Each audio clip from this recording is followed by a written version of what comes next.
చెప్పు బాబు, ఏం సమస్య? సార్ 3 రోజుల నుంచి ఒకటే వాంతులు సార్, కడుపులో పేగులు బయటకు వచ్చినట్లయితే. పేగులు బయటకు వస్తానా? ఆవులిస్తానా? వాంతులు ఎక్కువైతానా? కళ్ళు తిరుగుతానా? అవును సార్. పుల్ల ఏమైనా తినాలనిపిస్తాను. పులుపులాగా పులుపు చూస్తే వాంతి వస్తుంది సార్. కడుపు బాగా వాసిందే. ఈ మధ్య కొంచెం లావ్ అయింది సార్. నిజమే అనుకున్నవన్నీ నిజమైతానే. ఈ మధ్య లేస్తానే కళ్ళు తిరుగుతానా? పొద్దున్నే తెల్లారుతూనే వాంతులు అయినట్టు ఏమైనా అనిపిస్తుందా? పొద్దున్నే ఒకటి కాదు సార్, 24 hours వాంతులు అయితేనే ఉన్నాయి సార్. అట్లానా? ఇది ఒకసారి చెయ్యి ఇట్లీ. ఏమయ్యో, నీకు 7వ నెల. అవును సార్, 7వ నెలే, జూలై కదా. ఇదిగో, నువ్వు వెహికల్లో ట్రావెలింగ్ అట్లాంటివి ఏం చేయకూడదు. బిందెలు ఎత్తేది అట్లాంటివి ఏం చేయకూడదు, సరేనా?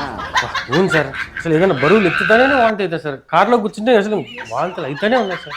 చాలా జాగ్రత్తగా ఉండాలి. ట్రావెలింగ్ ఈవినింగ్ ఏం వద్దు. ఇప్పుడు రోజు పొద్దున్నే మంచి గుడ్లు తిను, మంచి పౌష్టికాహారం తీసుకో, కడుపు మంచిది. Plus multivitamin tablets, iron folic acid tablets.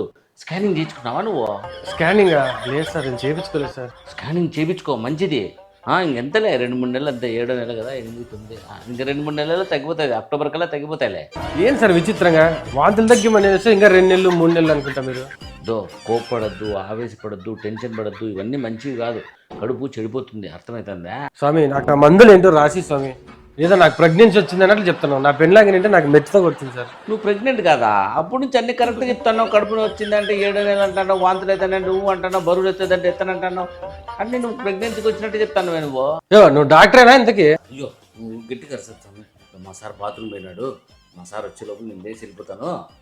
నువ్వు బయట పోయి మెడికల్ స్టోర్లో పోయి వాంతులకు 2 మందులు తీసుకుని వెళ్ళిపో. కడుపు జాగ్రత్త, పో పో పో పో. ఎక్కడి నుంచి వస్తారా ఇట్లాంటి వాళ్ళు అంతా? పనికి మాలాడు